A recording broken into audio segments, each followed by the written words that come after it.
നമസ്കാരം. വിനീഷ് ശ്രീനിവാസൻ സംവിധാനം ചെയ്ത സിനിമ.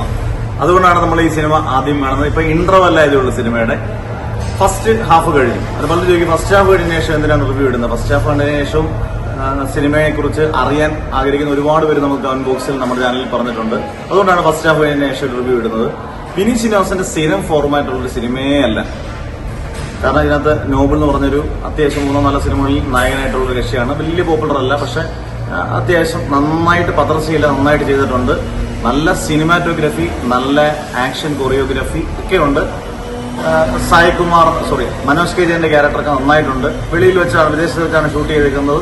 നല്ല വിഷ്വൽസും ഒക്കെ ഉണ്ടെങ്കിൽ പോലും ഇതിനൊരു നെഗറ്റീവ് ഫസ്റ്റ് ഹാഫ് വരെ എനിക്ക് തോന്നിയത് ഒരു ഗ്രിപ്പിംഗ് അല്ല, എൻഗേജിങ്ങും അല്ല. നമുക്കറിയാം വർഷങ്ങൾക്ക് ശേഷം അതുപോലെ തന്നെ ഹൃദയം, തട്ടത്തിൻ മറയത്ത് ഇങ്ങനെയൊക്കെ ചെയ്ത വിനീത് ശ്രീനിവാസനിൽ നിന്ന് എൻ്റയർലി ഡിഫറൻ്റ് ആയ ചിത്രം എന്ന് പറയാം. പക്ഷെ എവിടൊക്കെയോ കണ്ടുമറന്ന പ്രമേയം എന്തിനൊക്കെയോ തിളയ്ക്കുന്നത് പോലെ തോന്നുന്നു. സെക്കൻഡ് ഹാഫ് കണ്ടതിന് ശേഷം നമുക്ക് പൂർണ്ണമായും പ്രെഡിക്റ്റ് ചെയ്യാൻ പറ്റത്തുള്ളൂ. പക്ഷെ ഒരു വലിയൊരു നെഗറ്റീവ് നമ്മളെ ഒരു എൻഗേജ് ചെയ്യുന്ന രീതിയിലോ ഗ്രിപ്പിങ്ങിലോ അല്ല ഫസ്റ്റ് ഹാഫ് അവസാനിപ്പിച്ചിരിക്കുന്നത്.